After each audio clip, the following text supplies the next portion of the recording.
ഒരു ദുആ പറഞ്ഞു കൊടുക്കുന്നുണ്ട് ഫാത്തിമ റളിയല്ലാഹു അൻഹ. ഷാർജയിലെ സഫാരി മാളിൽ വന്ന സഹോദരിമാർക്ക് പഠിക്കാൻ, ഈ റമദാനിൽ ചൊല്ലാൻ, ഭർത്താവിന് വേണ്ടി മക്കൾക്ക് വേണ്ടി സന്തോഷമുള്ള ഒരു സ്വാലിഹത്തായ സ്വർഗത്തിലെ ഉമ്മയായി മാറാൻ ഈ ദുആ നിങ്ങൾക്ക് ഉപകരിക്കട്ടെ. അല്ലാഹുവിന്റെ റസൂൽ നബി മുഹമ്മദ് മുസ്തഫ സല്ലല്ലാഹു അലൈഹി വസല്ലമ തങ്ങൾ പറഞ്ഞു കൊടുത്തതാണ്. ഫാത്തിമ റളിയല്ലാഹു അൻഹ പറയാണ്, എൻ്റെ ഖൽബിൽ ഒരു നിധിയുണ്ട് അലിയെ. ഇങ്ങനെ ഒരു ഭാര്യയാകാൻ, ഇങ്ങനെ സഹിക്കാൻ, ഇങ്ങനെ ക്ഷമിക്കാൻ എനിക്ക് കഴിയുന്നതിന്റെ പിന്നിൽ എനിക്കൊരു വലിയ നിധിയുണ്ട് അലിയെ. അലിയാർ തങ്ങൾ ചോദിക്കുന്നു, എന്താണ് ആ നിധി?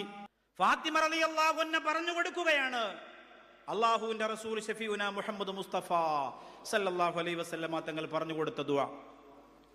3 പ്രധാനപ്പെട്ട കണ്ടന്റ് ആണ് ആ ദുആയിലുള്ളത്. ഒന്ന്, അല്ലാഹുമ്മ ഗുഫിർലി ദംബി, എൻ്റെ പാപം നീ പൊറുക്കണേ അല്ലാ. നിരന്തരം ചൊല്ലണം.